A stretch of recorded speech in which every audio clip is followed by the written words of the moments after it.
We're Katie and Ben from Two Wandering Souls, and we are just finishing up a road trip around Ireland in a camper, and we thought it might be interesting to show you what you can expect at campsites in Ireland.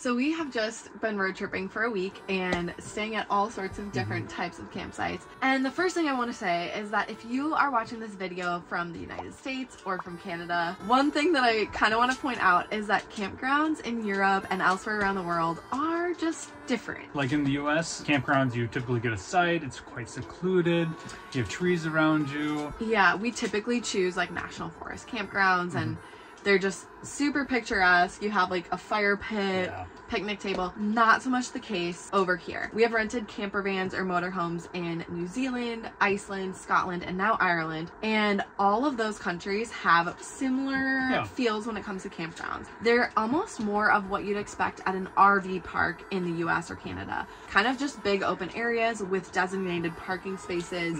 Sometimes not even designated parking spaces. Yeah, sometimes like a field. Like, have at it, go find a spot. So it does vary a bit, but you won't find the secluded wooded sites that you might be used to if you're from North America. But they do have all the common facilities like bathrooms, showers, sometimes laundry facilities, dishwashing stations. Usually like you can reserve sites with electric hookups if that's what you need. You have a place to fill fresh potable water. And also dump your gray water.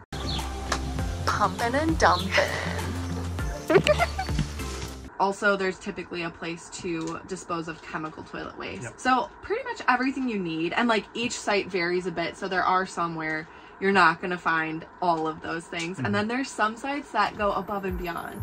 Like we stayed at one that was kind of like a resort. They had an epic playground. If I were a kid, I would have been obsessed. There's slides, there's open fields, there was even like an arcade room. Yeah, it was pretty cool.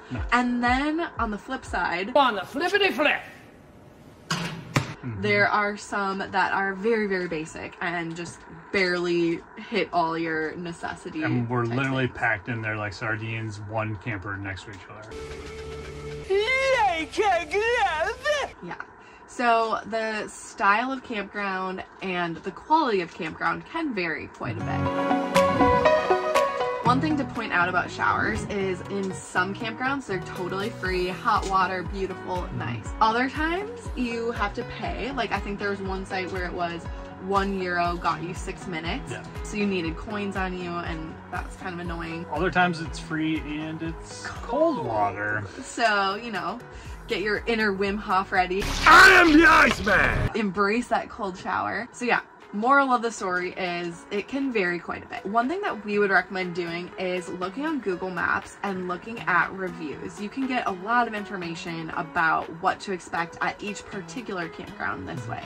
Campground websites are terrible, they never show what it looks like in real life or the facilities. That's a business idea for someone, like revamp all the camper van websites. So campground websites. So looking at Google Maps, Google reviews, like that is helpful in my opinion. One question that we have been getting a lot during this trip is, do you need to reserve your campgrounds in advance? And this is a tricky one. I think a couple years ago you could easily road trip all around Ireland, not book a single site, and just kind of like go as you please. However, over the last couple of years, camper vanning, motorhoming, it's all become a lot more popular. The sites that never used to book out now do. Several of the sites that we've stayed at have been fully booked, and we would not have been able to stay had we not made reservations in advance. That's why you have the reservations. Yeah, so if you are traveling in Ireland during the summertime or over Irish holidays, we would recommend booking your campsites at least 2 weeks in advance. What Ben said about Irish holidays, look up a calendar like for your travel days. We found out that we were traveling over a bank holiday. And some of the campgrounds require that you stay 5 nights in order to make a reservation there. So just have a good sense for the popularity of travel during your travel time.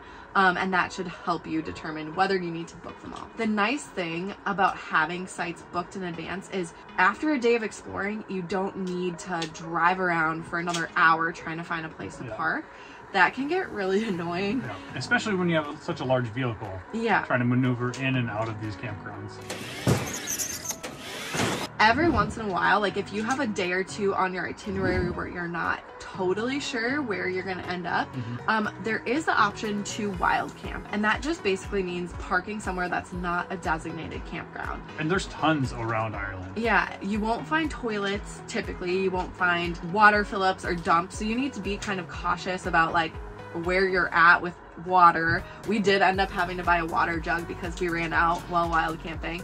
But the way that we'd recommend finding wild camping is by downloading the app Park4Night, and that's a number 4. We use this app also in Scotland. It works really well across Europe, and there's reviews and pins on a map where you can park overnight, and there's notes on there whether or not it's legal, and that's kind of a big thing to point out. As visitors in another country especially, you definitely want to be following the laws and the rules, respecting local regulations. You don't want to piss off the locals. Bite his freaking head off! And sometimes there's places that are not legal to park overnight for your own safety. So just pay attention to which wild camping spots are legal, and then once again, read reviews. People a lot of times leave photos, good reviews. And they tell you if the parking is slanted, which is really uncomfortable when you're sleeping and there's like a slight slant. It might not seem like a big deal when you're parking, but a tiny little tilt can actually will mess up your whole night. Yeah. In the reviews, you also want to check and see if it gets noisy at night. Sometimes it's next to a highway or a busy road that always has traffic throughout the night. Or a pub at night that is going to be quite loud. And for some people that might be just fine. I mean, if you're planning to hang out at the pub until all hours of the morning, that could be a great spot.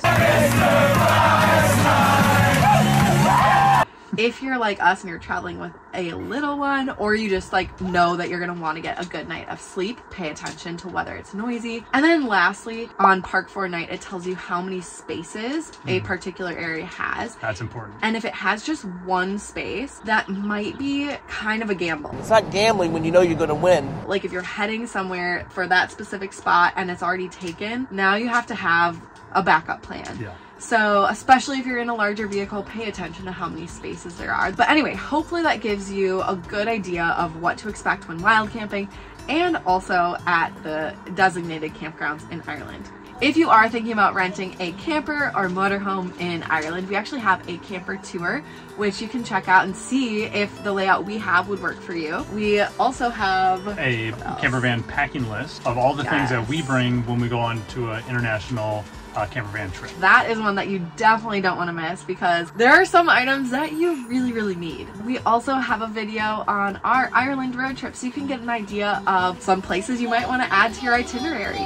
And as always, we have tons more content on our website. That's kind of like our main thing is our website. We have created all sorts of Ireland resources, whether it's camper van renting or road tripping or packing. So be sure to head to our website as well because we've got literally everything you need to plan the perfect road trip in Ireland. And those links are in the description below. If you like this video and found it helpful, please give us a thumbs up and subscribe. That really helps us out. And yeah, thanks for watching. Until next time.